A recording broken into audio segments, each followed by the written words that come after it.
thought we had done the didn't see that one coming episode after Celtic lost to Hibs back in February. Then I thought we had it when we lost to Rangers just a few weeks ago. And now we find ourselves back here, James, as Celtic inexplicably, in my opinion, lose 1-0 to St Johnstone in Perth this afternoon. This is Tino with the Final Whistle Show, joined here by James.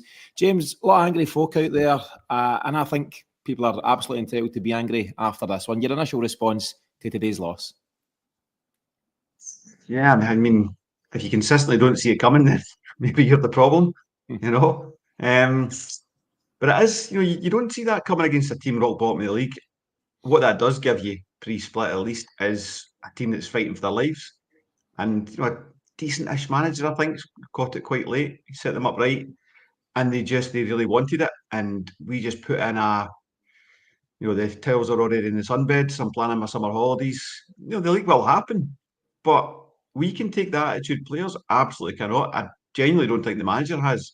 But if 4 or 5 year players do, we always say that if you're carrying 4, it's 1 or 2 too many. Carry maybe 1 or 2. If you're carrying 4, it's not going to work out for you. And that's how it was today. I mean, you could run a sword through that team today. I don't know who gets pass marks. Maybe Ida. Maybe. You know who gets pass marks? Yang the man gets pass marks, as he always does. We're going to play a wee bit of the blame game, and obviously we'll get into it more on Monday night, tomorrow night when we do the weekly show. We'll try and dig into things a bit deeper. So we'll stay as focused as we can on today's game in terms of the 90 minutes, but we can't not address the bigger picture, James, in terms of, yes, closing in on a treble, but there seems to be a few that have taken their eyes off the ball. And I do want to ask you the question specifically, is it all on the manager? Will the ultimate responsibility be with the manager, or does it fall back on some individual players who don't seem to be stepping up at this moment in time, and various other questions in between? Let me ask you one at the moment. Celtic have made a habit of starting poorly. We've seen it against Rangers, absolutely. We couldn't get our half for 4 or 5 minutes and they score. We struggled against Hearts in the next game following that, albeit we rode that storm. And then we've lost a cheap and early goal again, almost a mirror image actually of the Nicholas Raskin goal in that Rangers game a couple of weeks ago. And it's all well and good seeing a response in the second half, and I think Celtic, they responded in the second half against Rangers. They were better against Hearts after the first 20 minutes. They were decent enough in the second half today, but you can't be waiting for second halves to turn up. Games are 90 minutes long, and that's what you prepare all week for. And you better believe the manager will be challenging that we come out fast. He keeps saying it, but it's not happening. What do you put it down to? I'll just sort this right here, right now. It's a funny thing, so I think there's a question of mentality over this squad. You can't go to Bayern and run them so close and not have something about you, right? So there's talent in the squad, we know that. But we're all laughing at Rangers yesterday saying, they can get themselves up for Europe, they can get themselves up for games against us, but they can't do it in the bread and butter. We're starting to fall into the same trap. The mentality problem I've got is, see if Engels scores that goal after 40 seconds, we're probably going to just canter that 4-5-0. But why is that the case? If you get a chance in 40 seconds, you'll get a chance in 2 minutes, 5 minutes, 15 minutes. But it seemed like, they didn't capitalise on that. If anything, St Johnstone get out of jail a wee bit, too close to the goalie from Engels. And then they gave us a warning. We didn't heed it. And then we gave a sloppy free kick away. Probably not a free kick if you ask me. But you've still got to defend it then. And I've been a big fan of Slip since he came in, but he was under the ball again, like he was with Raskin. So where's the organisation? In terms of blame and stuff like that, I think McGregor played okay, but I do put a lot of the blame on him as the man on the pitch that should be corralling his players, because they're his players on the pitch. And I saw no anger, I saw no organisation, I saw no urgency to get the message across to them. This wasn't acceptable. So, you want to be captain of Celtic, you need to be doing a lot more than that. Yeah, and I don't entirely disagree. I thought Callum McGregor had a decent game and he was trying to take it with the scruff of the neck, but a big part of his role actually out with what he does on the ball is what he motivates others around him to do. And there seems to be, the one word or the one trait that really is missing for me right now is aggression. And I say that, aggression can be a healthy and a positive thing in football. Aggression is not swinging your elbows and leaving the bit in and all that kind of stuff, but it's just showing a desire and a willingness and an urge to go and drive your team and yourself forward. And And I think that's missing in this Celtic team just now. And actually, we've got two big lads at centre half. Cameron Carter-Vickers is a machine of a guy, and Austin Trusty's a big, powerful lad. I think they're getting bullied week in, week out right now. And I think Carter-Vickers has dropped off quite notably, and that's a real concern, James. I've been seeing it for maybe a few months. I think he's a shadow of his former self. That wee guy, at certain points in the second half, was just running him ragged, like bullying him.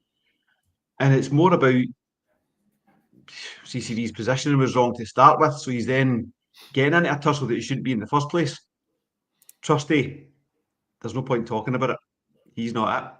And I thought he was good enough for backup. He's not even that. He can't be a centre half for Celtic with the attributes he's got. Go and play for somewhere where you're not going to have it in your face like every other week. He's not got the gumption for the fight, and he could have cost us more today. Done with Trust, I'm afraid. I read some comments which I don't disagree with either.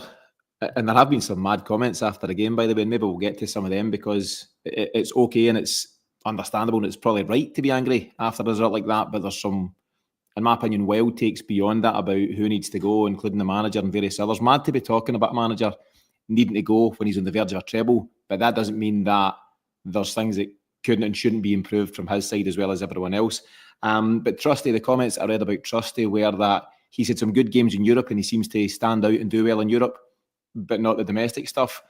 Well, the reality is you have got to shine domestically and in Europe to be a Celtic player. You need to have the mentality that you'll have sometimes 80% of the possession in a game in Scotland and sometimes the 20% of possession in a game in Europe. You need to be comfortable with both. And I think the guys that shine at Celtic are the guys that get their head around that. And it is that underdog thing that you spoke about, and Brendan Rodgers has called that out. And I think Austin Trusty, he's quite a kind of classy, quite an elegant footballer, if that's the right word, which is fine at times. I also need the ugly, aggressive footballer in terms of the centre-half stuff, and I don't think we get that. Listen, let me get to the Brendan Rodgers quotes, James, because they're interesting, and I'm keen to hear your thoughts. So speaking immediately after the game, he says, "There's definitely anger. I'm trying to control it. It was a poor start to the game and not for the first time. This is something we'll look at, certainly in the summer. It's a mentality. It's a group that has mental strength, but I've been in teams, especially up here in Scotland, where you just power your way through the season right to the very end. And there's maybe a few that are too comfortable. When you're comfortable, you become a bit timid, you lose duels and you lose the fight. You can never be that if you want to be a top player. So collectively, that's the annoyance. It's easily done. You can get into the game and look for an easy game, top against bottom, but the very best players are right on it from minute one. And that's it. You cannot go in and just think, we're top, they're bottom, we're Celtic. The quality will come through at some point. You need to earn your right to win any game of football. And I appreciate that St Johnstone are bottom of the table. But the guys that play for St Johnstone, the guys that started and the guys that come off the bench, they're pro footballers. They've got talent, they've got ability. And if you let them show that it takes a lot to become a footballer, and people can mock St Johnstone's and lower league sides. These guys have all got talent in their own rights, and some will have been at a higher level and found themselves back at St Johnstone. But if Celtic turn up expecting just to roll over anybody because of their stand on the table, then they'll get a bloody nose, and that's exactly what they got today. What did you think of the manager's comments? I think at the very least you would expect to hear from him. I think he could have gone further. I do wonder what it means in terms of personnel, because you shouldn't be starting that work in April. The work we're doing in the summer should have been locked in the drawer by end of February at the latest. So it's a concern that it's all a bit, last gasp and lurchy. If he doesn't know his players by now, then it's a bit late in the day. I don't know. I think tactically, he needs to be a wee bit more imaginative as well. I said, you'll see in our group, I said about 5 minutes into the second half, this is going to be an absolute slog. We were trying to pass through two banks of five. At best, it was just wall-to-wall defenders. And you're not going to get through that with changing the point of attack and putting out to this wing, putting out to that wing, because you're hitting the same wall. It's probably why Rio stayed on, because he didn't deserve to stay on for any other reason. And he's got a bit of maverick about him, and he can find a bit of genius and see something that others can't. Another player who is probably for the road. And we've got no imagination within the coaching team that says, okay, we need to be a wee bit more, more maverick and a bit more aggressive and just not nicey passing side to side. There was one point, I think it was ended up being Taylor and CCV passing out of their own half, and they were gaining like a yard at a time. And then all that was happening was once they'd got enough yards, they just blanketed into the same wall. If you're going to do that, just pick it up first time, It's going to be the same result. It's so frustrating. I know the management are seeing it the same as you and I are seeing it, but they've got the keys to change it. They're not changing anything. So Rodgers doesn't get off scot-free himself. I'm not having any Rodgers out stuff. Sorry, Miff. But he does need to look at himself a wee bit and say, well, if the personnel you've got, first and foremost, if you're only finding out they're not good enough in April, that's a concern. But if they're not good enough to allow you to vary things when you come up against a team who's won up in the second half, 2 banks of 5, then why has it gotten to this stage before you start signing a bit of talent, a bit of creativity? There's a lot of questions and not a lot of answers out there. No, there's not. And I'll go to the comments, James, for a moment. And thanks to everyone who's joining us here on a Sunday night on the live. And if you are wanting to comment, we've actually opened this one up. It's usually just members of the channel that can comment on these live pre and post match shows. But if you're a subscriber, and I mean a free subscriber by that, you can feel free to comment on anything we're talking about tonight. Make your own comments, questions, suggestions, and so on. And there's a comment from Gypsy King, who's a good friend of the show, and he says that Rodgers has got no plan B. And I can see absolutely what he's saying. It's the whole plan A is not working, do plan A better. And actually that seems to be what's happening at half-time, James. Plan A isn't working. We're starting games slowly and poorly, and it's taking us a while to find a rhythm. But then we get at half-time, the manager gives them a rocket, maybe tweaks some different things, and we come out and we are better in the second half. But as I said earlier on in the piece, that's not acceptable. And I think there's got to be some sort of switch up, some sort of alternative by the manager when we see that it's going to be one of those games. And Brendan Rodgers was quick to credit St Johnstone, and he's right to do so. And we'll do the same here. They had their game plan, they stuck to it. Just very quickly, though, I don't like the whole thing about, he gets schooled by Simo Valakari and he gets schooled by Barry Ferguson. On any given game of football, a team can get it right. It doesn't mean that these guys are better coaches than Brendan Rodgers, but at some point he does need to come out and show why he's the top level coach, the guy that does get called elite. And I think he is elite, but I think he's having some challenges at this moment in time. And I would like to see us be more direct. If I was to be, to put a criticism towards Rodgers from my side of things, it's that he wants to be in complete control for the game. He wants to get as close to 100% control of the game as possible, dictate everything, dictate the tempo, possession, pass to death, and then eventually go for it. Sometimes, and you could argue, do we go back to full Ange, that kind of Ange Ball type approach where it's a wee bit hell for leather and a wee bit shaky and a wee bit scary at times. I don't think we should go right back down that road, but a step on that road for Rodgers would be better for me. Sorry to interrupt you, but a bit of horses for courses. Playing that controlled football has allowed us to progress in Europe, absolutely.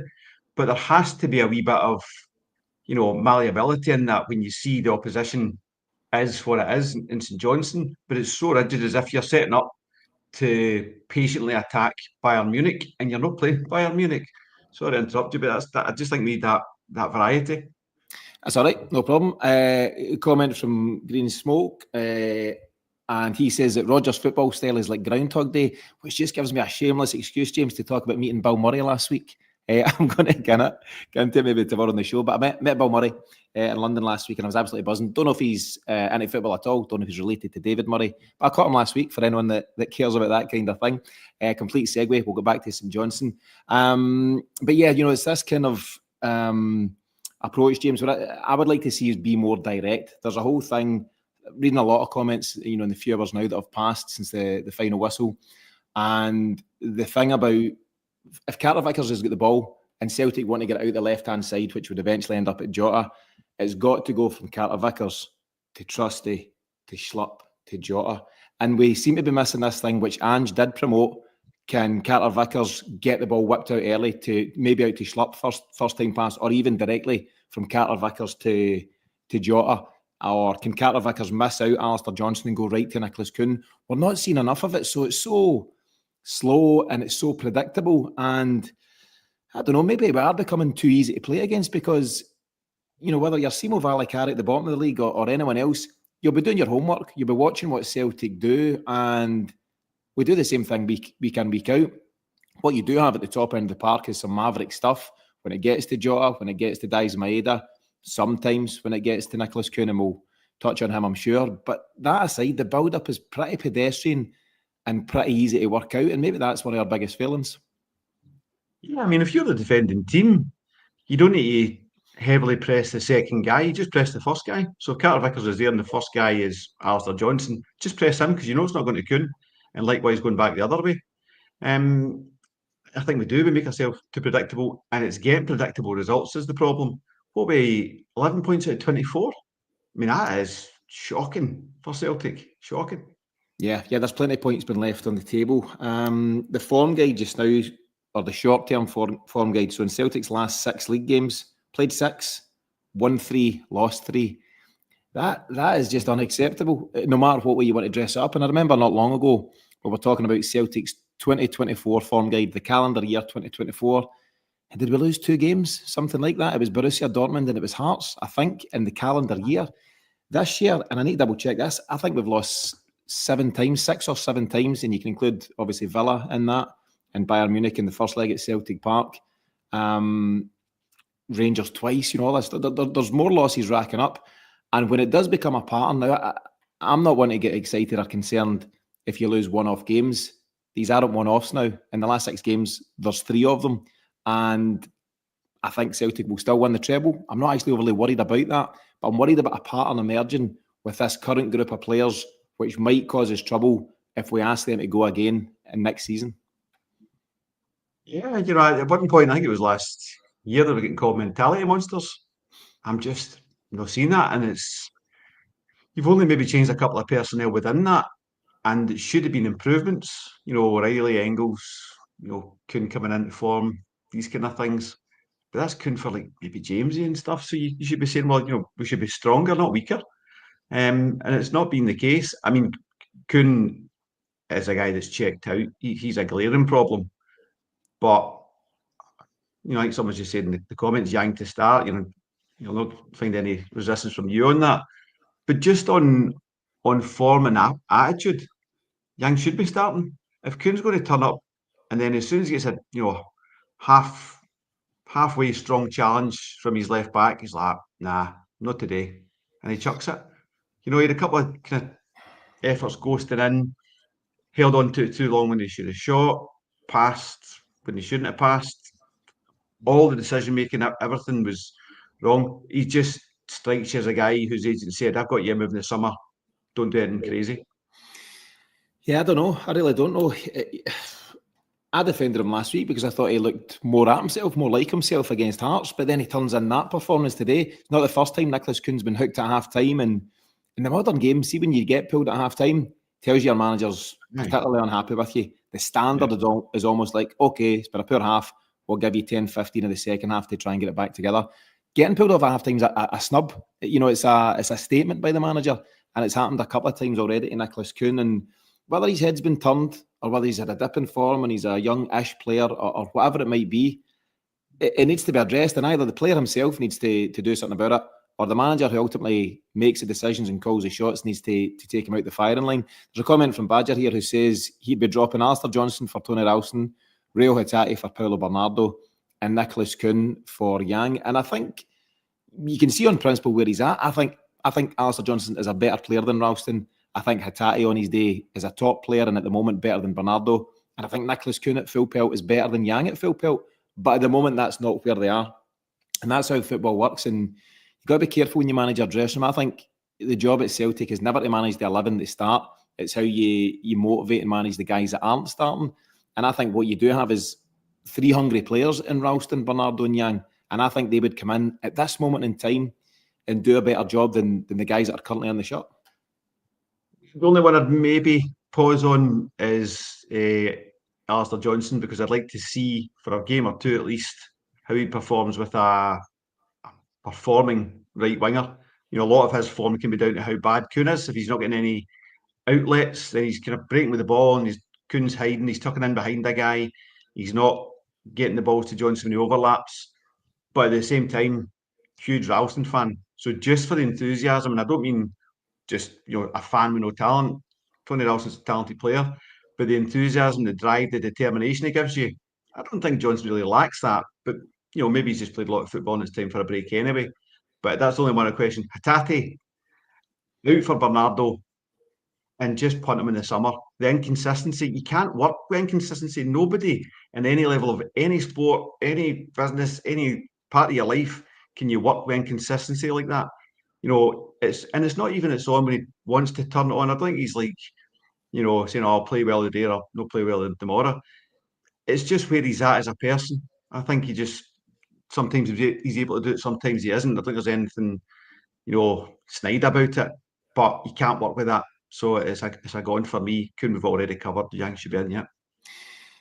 And I know we're being a wee bit scattergun here and jumping around various points. It's just kind of top of the head stuff for the most part in terms of the feelings after today. But there's certainly a suggestion. I'll go to another comment from Joe that we know well, Joe Doyle. And he says, is there players that are already that already know they don't want to be there next season and beyond? It feels like Reo Hatate has come to the natural end of his time at Celtic. It just feels that way, and perhaps through his performances as much as anything, and at his age and the time he's been at the club, maybe a fresh challenge is on the horizon, which is absolutely fine. But don't be thinking about that challenge till it arrives. Do your job for Celtic just now, which you're very well paid for. Nicholas Kuhn might fall into that bracket. Is there anyone else, James, just to Joe's point? Kuhn we can debate, Hatate we can debate. Anyone else who you think's foot out the door, doesn't want to be there? I think if Carl Vicker's got an offer and he could pass a fitness test, he would take it. I don't think his form is because he's not trying. I think he's just tired and he might be thinking, I need to get a payday. If I take one more bad injury, I probably don't have an operation in me. So he might be looking. But this is part of what Celtic have become, and it's what we've wanted to become, is a team that takes in players, develops them, benefits from them, progresses with them, and then they have a 2 to 3 year cycle. If they've been performing, then they go. It's your Matt O'Reilly and it's everyone else in the last few years that's followed that path. Jota was one of it, now he's back. Good points on that for later on. But if that is the case, and we know it's the case, then I'm looking for some form of player management at Celtic. I don't know if that's the director of football department, if it's someone in Rodgers' team that manages these players. If they think they're going to get their move, then they need to, as the manager, I suppose, they need to say, right, well, if you want that move and you want me to keep developing you while we're waiting for that move, then I need you to deliver week in, week out. I can't see any turning up performances like we saw today, but actually making it part of a player's development plan, that when they're in that, moving on to starting to move their head onto pastures new, that they don't dip, because they're still getting paid the same wages and they're still in the same competitions. The fans are still paying the same money. It's just unacceptable. I think Brendan Rodgers' process, and part of this comes from a documentary that was covered when he was at Liverpool way back when, but also some follow-up stuff behind the scenes when he was in the hot seat first time around. He sits with every player initially, start of every season, and says, what's the plan? What's the target? What do you want to achieve? And they set their individual goals. So I don't think that's not happened, but there's one thing having that meeting at the start of the season. Everyone then needs to execute on the plan. Manager absolutely included, but certainly the players. And I don't know, is there a disconnect there? And I say this, and I've been quite clear in my standing from the word go. Massive fan of Brendan Rodgers coming back. I think he's amongst the most talented managers Celtic could get. But it doesn't mean that he should be without question. And some people just aren't having him, right? There's no secret that some people have just not accepted his return and grudgingly accepted when we won the double last year. But the moment shit hits the fan in games like today, it's rat out and all that kind of stuff. Yeah. Whatever, right? Fine if that's people's stance on it. But I do think he's a talented manager, but he deserves, the flag that will come his way. And he was angry today. You've heard these comments, and I'm sure yourself and others have watched these comments. He's fizzing, but it is his job to do something about it. And there's a lot of frustration in the comments. I'll put a couple on screen in a second, James, when you're responding to this. But there's so many folks annoyed that why doesn't he change it up? Why is the subs, like for like? Why is he not, changing up his system or whatever it may be? And I think fans are right to be annoyed, and Brendan Rodgers himself knew on his return, you know, the whole quote, I'll see you back here in May and all that stuff. He knew he was on a short fuse with certain fans. And from that point of view, you need to come back and absolutely excel. And Celtic, and I say this with every respect, should never, ever, ever lose to St Johnstone. You can lose 1 in 50 to St Johnstone. You can't be losing to bottom of the table St Johnstone when you yourself are driving for a title. I understand their motivation. They were 8 points adrift at the bottom of the table before today. They're absolutely fighting for their Premiership lives. We're fighting for a title. We are the top team in the country. We're chasing a treble. We should have been equally, if not more, motivated, and that's on the manager. Yeah, I mean, it does happen in football. You know, we're not unique. You know, Liverpool dropping points today. I think Arsenal dropped yesterday. You know, title races can produce negative reactions when pressure's applied. That's the issue. When pressure's applied, it should produce a positive reaction, as in, I'm going to deliver my absolute best. Instead, pressure was applied in the Rangers game. The team absolutely shat it. Pressure was applied today, and they thought, oh, well, it's not really pressure, it's just St Johnstone. And the pressure was there. They were ready for it because they've got such a drive to try and, you know, just keep themselves up in the league for their fans. So, as much as it can happen in football, it's more about that, back to it again, that mentality of when pressure's applied, what is it doing to the players and why? When they've been over course and distance, you know, they know they can do it as a team, as individuals. They've got all the talent, they've got all the support. I think it's a real conundrum when you see so many players, you know, so many players off. One of the guys in the early comments said Rodgers was out and in the dugout 2 minutes before the players come out for the second half. So he's left them with a roasting. Yeah. And just seeing how they responded to that. And they responded okay, but it was almost, well, they didn't actually, they responded terribly. Let's be honest. I'm saying they responded well because they were slightly better in the second half than they were in the first. But the mountain they had to climb was so much higher in the second than the first. But they did nothing, showed no creativity, showed no drive and determination. Even at 75, 80, 85 minutes, it's all pondering and just pissing about. I'm not looking for like cavalry charges, but show some urgency. The referees came into it as well, 5 minutes injury time, but you know, this was all their own doing. Yeah, I know. I could get down the referee stuff and the He was cute. Coach, he was cute as you like. Talking to the ball boys, but we can't even go anywhere near that territory just now. Brendan Rodgers, there's a number of comments. Obviously, we're kind of focusing on him right now, and there's a couple of comments. So Jim's a good friend of the show, asking, has the manager checked out? Gypsy King saying that Rodgers looks despondent, and various others of that nature. I absolutely cannot see that, because see, if you have checked out, you don't care. You roll up after today and go, I tried our best. It wasn't to be, on to the next. He was fuming. You know, he was properly angered by it and agitated by it. And I don't think there's any question that he's committed to the role. There's comments, I'll try and find them. I think it's Martin Linton who is saying, he says here, as the manager for the off next year, non-committal, will the board give him money? Next year's going to be very interesting. He's only 2/3 of the way through his contract, so it's not unusual that, he's not even completed year 2. So I don't think it's non-committal. He's committed for 3 years, and at the moment it looks like he'll stay for the 3 at least. And there's this narrative doing the rounds that we can't give Rodgers money in the summer unless he signs an extension. Well, what are you going to do? Just sit tight and not move forward? Now, you could have an argument about this would nudge you towards a director of football role, which means you continue to sign players and transfer out players regardless who the management team are, to an extent. But I don't think, because Brendan Rodgers hasn't yet signed an extension, and he might not, and we'll discuss that in the months ahead and whatever, but I don't think you can back him or give him the support he needs in the summer just because he's not yet signed that deal. And people will talk about his track record in terms of signing players, some hits and a lot of misses. But at the moment, this board have entrusted him to be the man, and I think he's driving towards his 5th trophy and 6th domestically since his return. He's taken us out the group stages for the first time in the Champions League since who knows when. He's earned the right to spend more money in the summer if that's what he decides to do. And he does need to do it, James. We've spoken recent shows on the weekly about the fact that, Celtic always feel like they're maybe only 2-3 players away from being a really decent side again.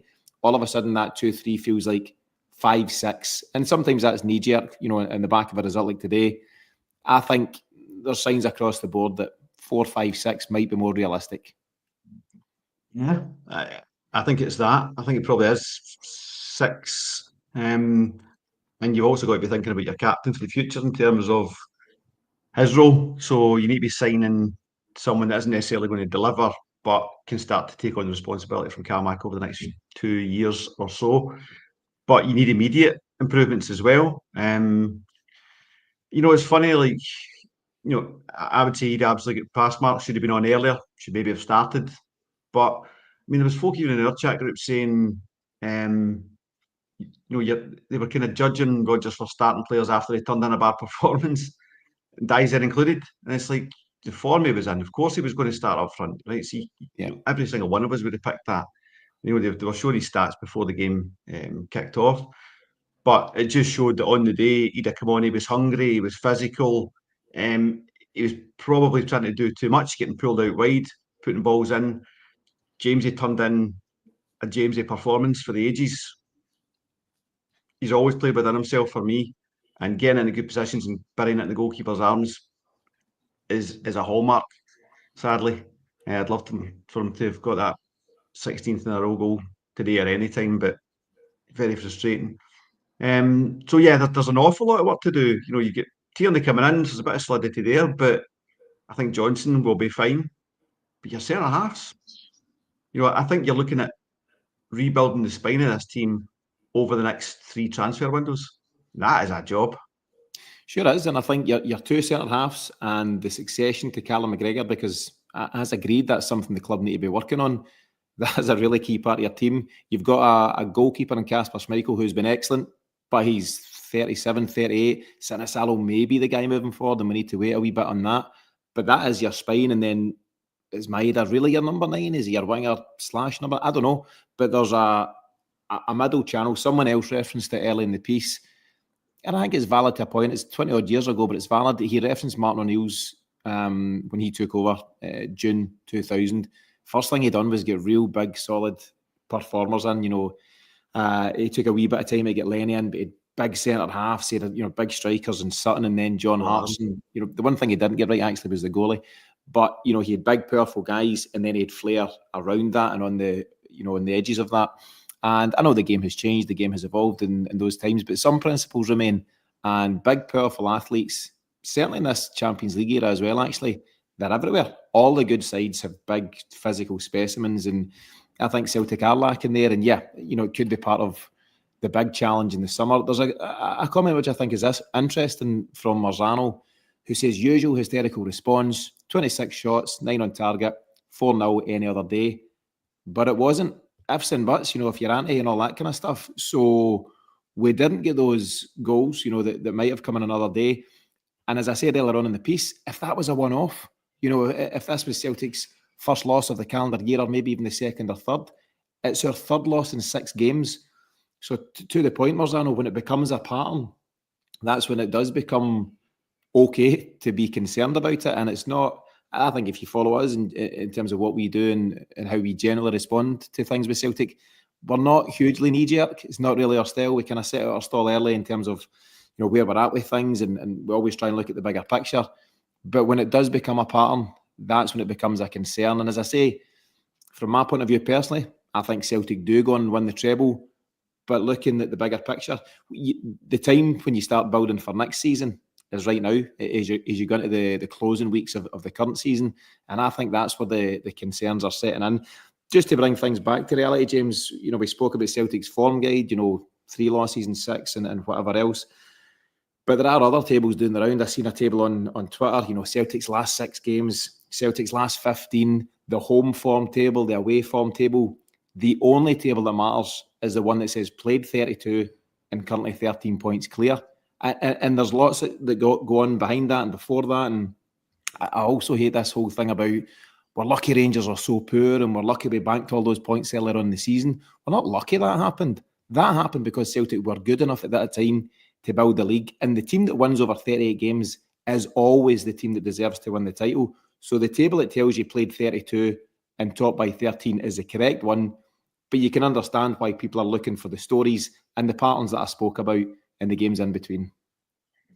I think the Rangers one does hold a bit of water, does hold a bit of truth, because they can't be a box of frogs forever, can they? Maybe, who knows? But it's the points they've dropped elsewhere and hanging on to Clermont for too long and all these things. But then they put somebody else in that drops loads of points like Ferguson has. So, but it is their lack of form. If they'd done what we'd done in the early parts of the season, ifs and ands, so on and so on, and just been good against the rest, then they'd be on our coattails. But then if they're on our coattails, is there less complacency in the squad? You can't move one sliding door without sliding another. You can't just pick one wee bit and say, I'm going to insert this without looking at the whole picture. So maybe. It's too hypothetical, I suppose. You've just got to get back to basics, get the job done. Nearly swore there. That's how annoyed I am. Nearly swore. Dearie me. You're a couple of naughty words earlier on, James, but we'll let it slide. Marzano says, and yep, fair point, he says that he means in general, not necessarily us in terms of the knee-jerk reaction. And I understand, because as I said at the top of the piece, and we're all absolutely entitled to whatever opinions we have, but in my opinion, there's been some over-the-top reactions already, just in a few hours since the game. Maybe it's the hot weather, James, I don't know, but there is a lot of overreaction. But that said, it's also, I think, okay and acceptable to be angry in the moment. James, I'm not going to do the who stays, who goes type chat, but there's a couple of guys that we do need to speak about. And I think we've already discussed the fact that at the moment, particularly the three of Kuhn, CCV and St Johnstone are not at the races. And we say this because we're so aware of what they can bring.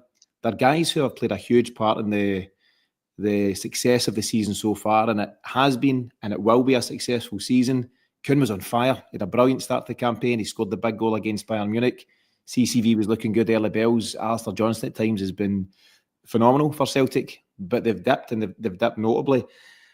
Is there anyone, those three aside, though? You mentioned Jota, for example. Where are you at on Jota since his return? I actually thought he showed eagerness and willingness today, but end product not quite there as well. My point I was referencing on Jota wasn't about Jota himself. It was about rumours that Matt O'Reilly might come back for a period or whatever it may be. We've really got to get away from that. That is a terrible, terrible thing for Celtic. If Kyogo, talking about him not performing and coming back, Jota's already back, O'Reilly, blah, blah, blah. That's a disaster for our policy. We need players to go with the mentality that they're going to succeed elsewhere. And it is a shelf when you leave Celtic Park and the adulation and all the noise and the entertainment and the buzz that is. But those players have got to go and succeed, otherwise the model breaks down. So we don't want, necessarily Jota. I'm delighted Jota is back, by the way, but we don't want players coming back. That is a broken model, was my point. Jota, absolutely fine. Not a lot he could have done today. Wasn't getting a great amount of service. Was looking to be inventive when he did get his chances. But I also think he's still coming back to match fitness. So I expect not a lot from him this part of the season. It's more next season for Jota for me. Yeah, I think so. I'm not concerned over him either. I think he's shown a real willingness, actually. In some recent games, he's tried to take it with the scruff of the neck, and there's no doubt his quality will come through. I think his free kick just before he get subbed off kind of summed things up just now, though.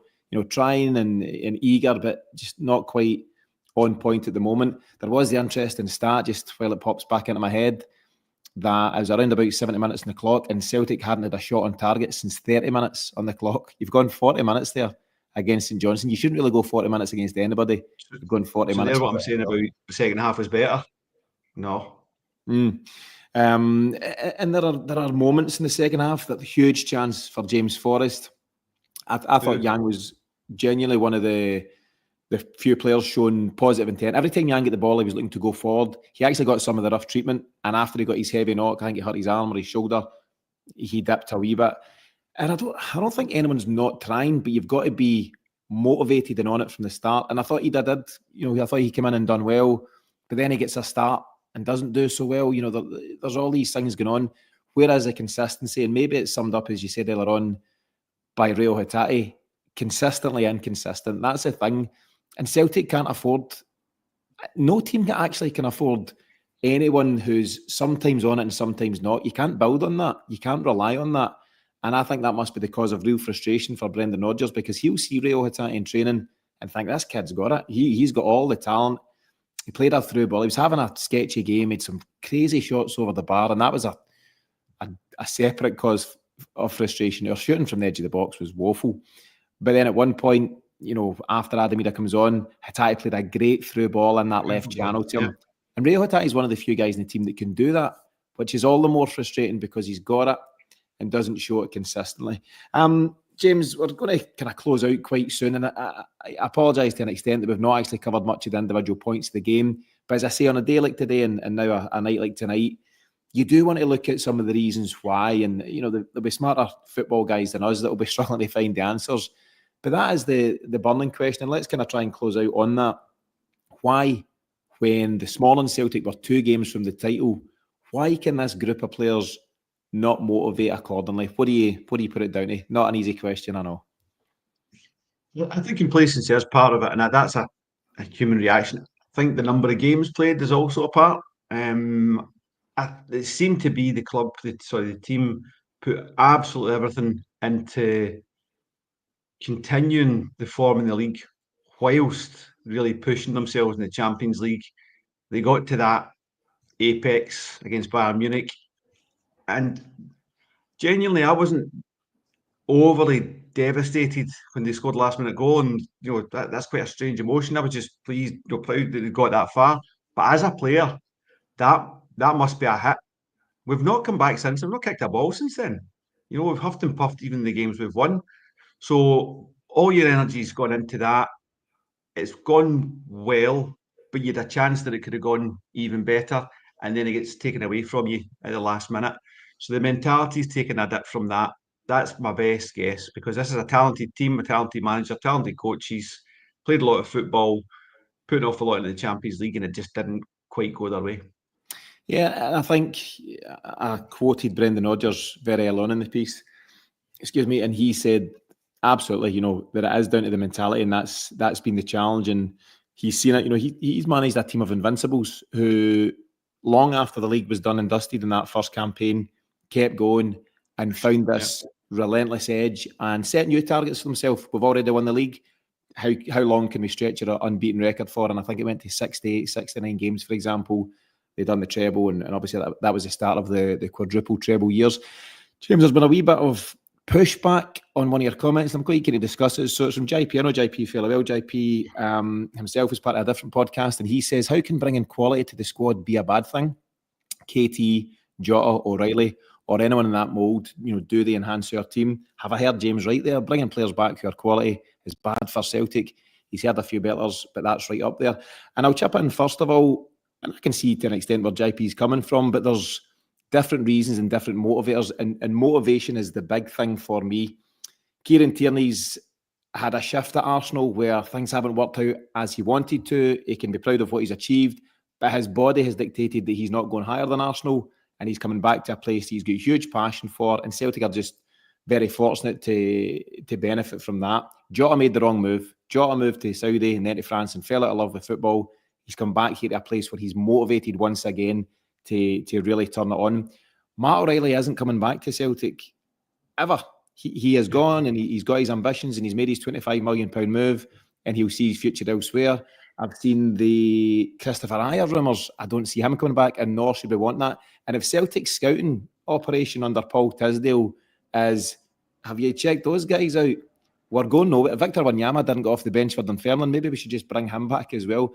And I think, I'm being a wee bit flippant, but there's guys that, if they're motivated, they can return. But O'Reilly and others shouldn't be coming back for me. But James, your own take on that, and thanks to JP for the question. Thanks, JP. Just to address directly, pick me up just slightly wrong. Of course, talent is always good. The point I'm coming from is Celtic is a talent machine that you can bring these players in, develop them, and sell them on. If they fail on the road and come back to Celtic, we lose our reputation as a club that can develop talent and sell them on for the fees we've had for all these players. They've got to be Van Dijks, to a lesser degree Forsters.